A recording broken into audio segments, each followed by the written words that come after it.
What's up, everyone? Welcome to Heroes Avenue. My name is Darren, and today we're going to be talking more about the Shazam new costume and some of the things that Zack Snyder has said about the Green Lantern cameo and how it could have possibly ended the Snydercut movie. So let's go ahead and talk about some of the upgrades that has happened with the Shazam 2 costume. I know Rob talked about the costume when it first came out, but we have a good look at what the costume looks like with the cape. So as you know, the Shazam costume, when it was when the Shazam 2 costume was initially released, photos of it at least, it was just a photo without the cape, right? But now we have the full version of what the suit would look like with the cape, and here it is. And the biggest difference to me is that there's no hoodie. The hoodie is gone. I kind of like the hoodie in the first movie, not gonna lie. At first, I didn't like it when we got set photos of the costume when it first leaked. It didn't look that great, but on screen it did grow on me a lot. And now seeing Shazam without the hoodie, I feel like something is missing. But I think it's gonna grow on me as well. I do like how the lightning bolt, it looks much more shinier in these photos, so that's awesome.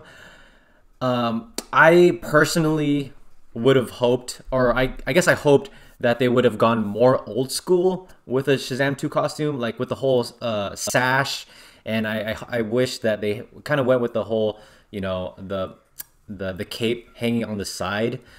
I love how, like in the original, you know, Captain Marvel look, you know, he had the cape with a rope tied around his shoulders, and then the cape is kind of just hanging. Like, it looks so dope. But for this movie, they're going more for the traditional superhero look with the cape and the spandex, with no sash. It just has a belt. I think I've heard that the reason why they're doing it that way is to kind of make it look similar to how the Rock's costume's looking like with Black Adam, and so that's why they're going down this route. But nonetheless, I think this suit looks like a really great upgrade. I love how, you know, it doesn't look as padded as the first one looked like. So I think a lot of fans are gonna like that, because I know for a fact for our viewers, one of our biggest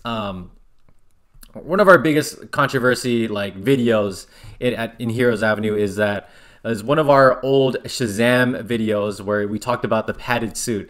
It was like an ongoing discussion about how padded the first movie was, and how the muscles just look unrealistic, and how scrawny, you know, Zachary Levi looked, and how his neck just looked so much smaller than the actual suit, and it just didn't look that natural, and everyone was arguing about it in the comment section. It was crazy. I definitely recommend going back to that video and checking it out if you guys want to have a good laugh or just interested in what people are saying. But this one looks very natural. I mean, it looks like his muscles, even though the suit is, again, it's also padded, I am pretty sure it is, it looks much more realistic than it did in the first movie. So yeah, I can't wait to see what it like. I can't wait for the official photos to release, so we can get a good look at it with all the lights and the colors and how it would all look like at the end. So this is looking great. All right, so look, what do you guys think about the suit, or I guess, what do you guys think about the cape being added to the Shazam 2 suit? Do you guys miss the hood, or do you guys prefer without the hood? So let me know in the comments below, how do you guys feel about the entire look of the Shazam 2 costume? All right, so let's go ahead and move on to Zack Snyder's comments about the Green Lantern cameo. All right, so it is known that we could have gotten a cameo of John Stewart's Green Lantern character to show up in the Zack Snyder HBO Max movie, but WB did not want that cameo to happen, because they do have plans for the Green Lantern John Stewart's character to show up in the movies, and that's why they didn't want him to have a cameo in Zack Snyder's movie. Even though Warner Brothers has built this message that, you know, there is a multiverse in the DCEU where you can have multiple, you know, superhero characters in one platform in the TV, and then you can have another superhero in the movies, and they won't conflict, and everything just makes sense, right? And they could be two different actors, and they don't have to connect at all. That's the whole reason why they brought up the multiverse discussion this past year, 2 years. And that's why they introduced it in the crossover event in the Arrowverse, to kind of like tell the audience we can have multiple characters in movies and TVs and cartoons, and it just makes sense for everyone. No one's gonna get confused, right? And Zack Snyder had that idea in mind when he wanted the Jon Stewart cameo to happen in his movie. So let me go ahead and just read you how this simple cameo could have ended the Zack Snyder's Justice League to release on HBO Max. So let me go ahead and read you his comments. When we had this fight, I was like, guys, I don't understand. We have this whole thing, a multiverse. Who cares? I just think the right end of this movie is Jon Stewart. That's the correct ending to happen. By the way, I don't want to take anything away from Harry Lennox, who plays Martian Manhunter, because it's cool. Seeing him early and then seeing him at the end, it's cool. It's kind of completes his story. But it was always my intent to have Jon Stewart meet Batman. Even if there's no other movies, it would make sense for the movies to come that Jon Stewart would say, the Green Lantern Corps is going to come to fight with you against Darkseid, because we need to do that. You guys aren't going to make it without us. We're powerful allies in this. To me, it was like a no-brainer, but it was a very serious fight that I was in with Warner Brothers. To me, it wasn't worth doing it to Wayne, the guy that plays Jon Stewart, like blowing up the whole movie, because it was that close, over it. And then have everyone be like, or have Wayne feel like, oh shit, I canceled the whole movie because Snyder wouldn't budge. And I just felt like, okay, forget, I'm just going to let it go. And Wayne was great in that thing. So Zack Snyder, I'm so glad Zack Snyder is just like so aware of what's going on with the DC, and actually threw that in Warner Brothers' face about the whole multiverse, and how it doesn't matter if we have a Jon Stewart character in his movie and then have another Jon Stewart in the Green Lantern movie that Warner Brothers will release. Because if Warner Brothers is trying to establish, you know, the Zack Snyder's Justice League as a cul-de-sac where it doesn't lead anywhere, and this is, you know, it's its own thing, why is Warner Brothers so worried and upset at the fact that he's trying to have this cameo of Jon Stewart come out in his movie, right? It just doesn't make any sense. Yes, I guess if Warner Brothers' like argument is like, people are going to get confused. People are going to get confused to see a Jon Stewart in his movie and then in our movie. Then why establish the multiverse if you're going to continue saying that excuse?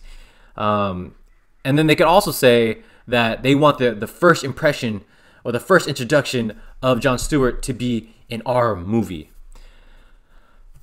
Yes and no, just because I feel like it's just it's such a small cameo in Zack Snyder's movie that I feel like, one, it will get everyone hyped to see this other version of Jon Stewart in the live action Green Lantern movie that they're going to release. And two, people already know about Jon Stewart. And so the fact that, you know, that Warner Brothers if it did happen, hypothetically, if Warner Brothers was able to introduce or give us a tease on what a Jon Stewart could look like in live action, that would give it so much hype for what we would want to see in the Green Lantern Corps movie.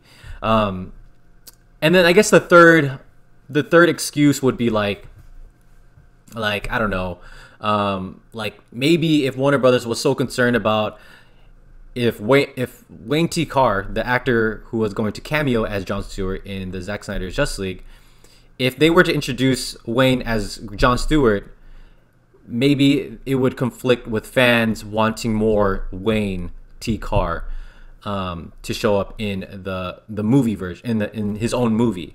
Like maybe they were afraid that the fans would rile up and try to create a whole hashtag with like Wayne T. Carr should be in Green Lantern movie, or Wayne T. Carr deserves to be in the Green Lantern movie and not this other Jon Stewart that they're going to cast.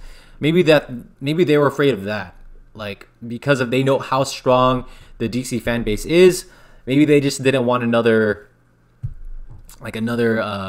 petition to come out promoting, you know, Wayne T. Carr to show up as Jon Stewart's to show up as Jon Stewart.